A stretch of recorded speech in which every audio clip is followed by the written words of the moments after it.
अब इनका थोड़ा सा ना फैमिली ट्री को समझने की कोशिश करते हैं। तो देखो, पहले महाराजा शांतनु, उनकी दो पत्नियां, ठीक है, एक माँ गंगा से उनके एक पुत्र देवव्रत, जिनको भीष्म पितामह के नाम से जानते हैं, और दूसरी जो उनकी वाइफ है वो है सत्यवती। सत्यवती से भी उनके दो बेटे थे, एक चित्रांगदा थे, एक विचित्रवीर्य थे। चित्रांगदा की हालत बहुत खराब थी। चित्रांगदा का एक बेटा था बाब्रुवाहन, और ऐसे ही जो विचित्रवीर्य की शादी हुई थी, दो राजकुमारियों से शादी हुई थी उनकी, एक थी अंबिका, एक अंबालिका। ये जो चित्रांगदा और उनका जो बेटे थे, ये तो किसी बीमारी की वजह से पहले ही इनकी डेथ हो जाती है, तो इनका तो सीन ही खत्म हो जाता है। अब ये जो विचित्रवीर है, ये भी बहुत ज्यादा मदिरापान करता था ये, ठीक है। तो इनके मतलब बेटे कुछ हो नहीं रहे थे। तो बेटे नहीं हो रहे थे, तो उसके लिए क्या करा गया कि जैसे आज के टाइम पे जो IVF टेक्नोलॉजी है ना, उस वहां पर भी एक ऐसी ही टेक्नोलॉजी थी, बहुत एडवांस टेक्नोलॉजी थी।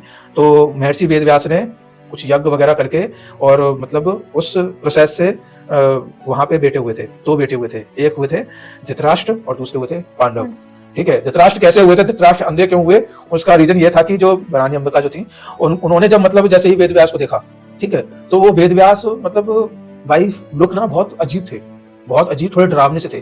तो जब ये सब प्रोसेस चल रहा था, तो उन्होंने आंखें बंद करनी अपनी, और उनकी आंखें बंद करने की वजह से मतलब वो जो पुत्र जो हुआ उनका पैदा, वो अंधा हुआ, ठीक है। और जो दूसरी तरफ जो अंबालिका थी, उनका ऐसा कोई इशू था नहीं, तो भाई उनका सब कुछ बढ़िया चला, ठीक है। उनका पुत्र हुआ पांडु। तो ये सीन है। अब यहाँ से तो सबको पता चल गया होगा कि भाई ये जो धृतराष्ट्र है, उनकी शादी हुई थी गांधारी से, ठीक है, गांधार जाके मतलब लेकर आए थे। और यहाँ पे पांडु की शादी हुई थी कुंती से, ठीक है। उनकी दो शादियां हुई थी, एक तो कुंती से हुई थी, और एक जगह वो युद्ध लड़ने गए थे, वहां वो जीत कर आए थे।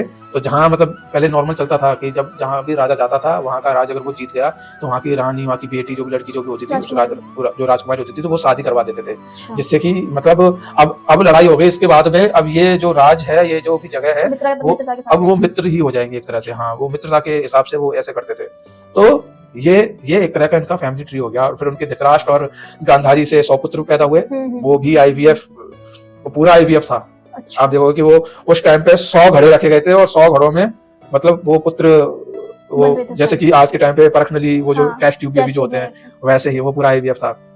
और इधर पांडु और कुंती और माद्री से 5 पुत्र होते हैं, और उनका नाम भी सबको पता ही है, ठीक है। 5 पांडव जो होते हैं।